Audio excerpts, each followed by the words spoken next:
All right, we're going to continue. We've gone through the first part of this was if I want to have the eyes of Jesus.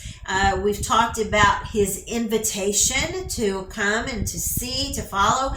And then we went into how he had the impact enough that Andrew wanted to go and to get his brothers. So, first of all, we have to lay the invitation to come and see, come and get to know Jesus. And then we have to be an impact. We have to leave that impact. And how do we do that? We do that by being like him. So if we went on a little further into John, again, we're in John 1.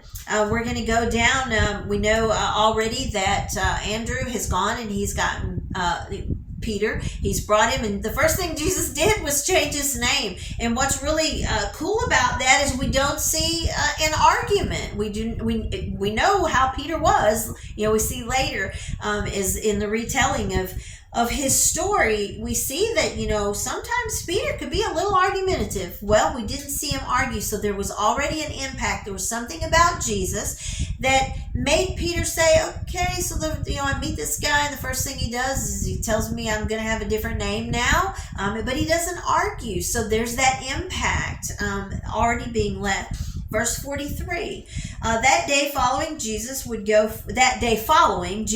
go forth into Galilee, and he finds Philip, and he says, follow me. Again, we see the first invitation was to come and see. Now we see another invitation, and that is follow me.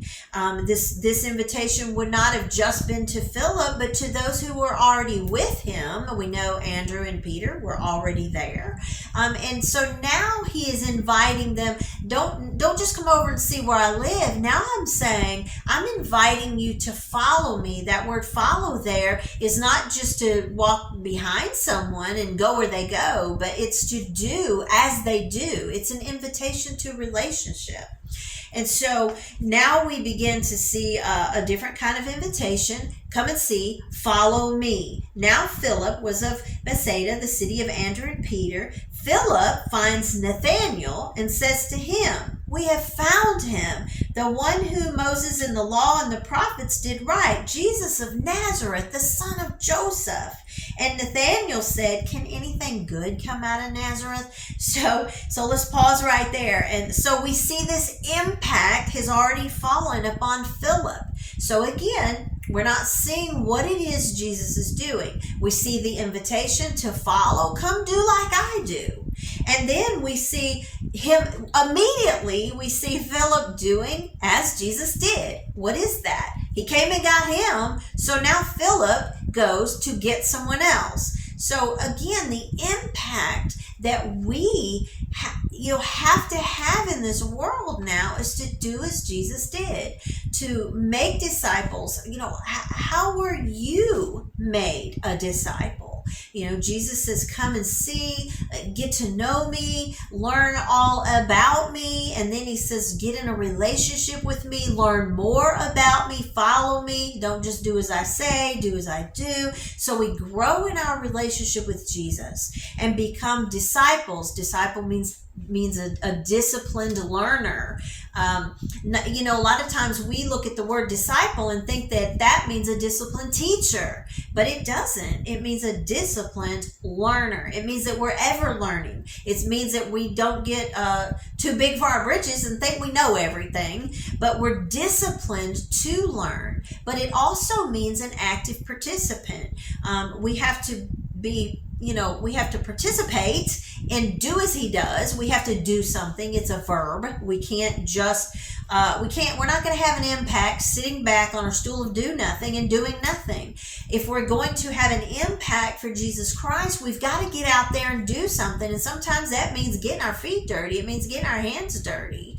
It means whatever it is that you do it and do it well. Use that resource, use that talent, use that gift to impact the world for Jesus Christ. We have to be, an active participant, and we have to be partakers. We have to be always learning. We can't ever think we know everything. And so here we see that immediately Jesus has already impacted Philip, and Philip has gone to he gets Nathanael and says, You're not going to believe this. We've got Jesus. We finally have what was prophesied. We've met him. We've been with him. I've walked with him. I've talked with him. You got to come and see this guy. And then immediately Nathanael says, can anything good come out of Nazareth? There's no way. There's no way that you've met Jesus Christ, the one foretold by the prophets, in Nazareth. And oh my goodness, we could talk about that all day long, but I'm just going to leave that right there, and we might come back. But the next part is what I want to focus on, is that Philip didn't argue. He just said, well, come and see. Come and look. Come and see. There's something about him. I can't explain it. I could sit here all day long and I could defend the fact that he's in Nazareth, that he's from Nazareth, but I'm not going to do it. You just got to come and see this guy. The impact that Jesus had through invitation now is it has impacted them so much that they can't stop talking about it, and they just want to go get other people. They want other people to come. They want the relationship with Jesus. They want to do as he does, and they're doing it. Jesus is come and see, and then guess what? He's already been impacted. Now we're seeing Philip say, well, come and see. He's doing as Jesus did. And sometimes the reason our invitation doesn't have the impact is because we're not doing as Jesus does. We're doing as we do. We're doing it our way. We're saying our own words, and we're laying out a welcome mat to who we want to lay it out to. But this one over here, can anything good come out of that? And that's so important, is to know that we can't pick and choose who he wants our life to have an impact on. Sometimes it's the person over here, the one from Nazareth, that we can have the greatest impact on if we follow Jesus. As he said, follow me, come and see, follow me, my way, do it my way. And then we see this perfect example of how fast that impact can come, and it's right there in verse 46. Well, come and see. If Philip didn't even rehearse, he didn't write out a speech, he didn't even have to think about it. He just did what Jesus did. He said, well, come and see. I'm going to stop right there. We're going to go on further, but I just want to really emphasize this. Sometimes we're making the Bible so complicated that sometimes I don't even understand it. Sometimes I'm like, what in the world are people trying to say? It's clear. He said, come and see. He said, come and see. I call those duh verses in the Bible. It's like Bible for dummies. We can all get that. I can understand that. Come and see. Come and see.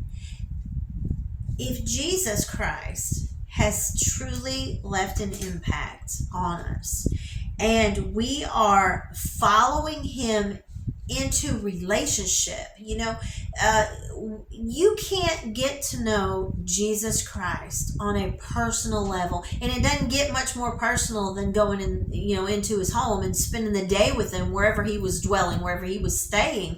He invites them into that personal place, and they spend the day with him, just talking, just sharing stories, whatever they did. I don't think there was a whole lot of Bible thumping going on, because people are really kind of turned off about that sometimes, especially if we're pounding the pulpit at them and they're not feeling that. They're feeling the, well, you're really from Nazareth feeling. We're not going to be effective. So how did Jesus win the world? How was he effective while he was here? And what is the model for us while he's away? He's coming back, we know that, but while he's away, he's given us the command to occupy till he come. And so how do we do that? We follow his model. His model was to use his eyes to invite, to impact.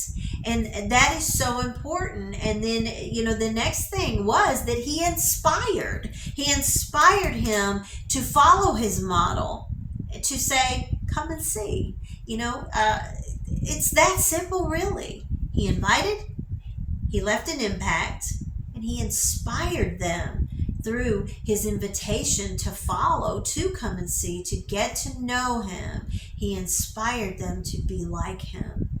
And that's our command, is to inspire people to have a relationship with Jesus Christ. But first we have to have one ourselves. And if we don't have one, we're not going to inspire anybody else to have one.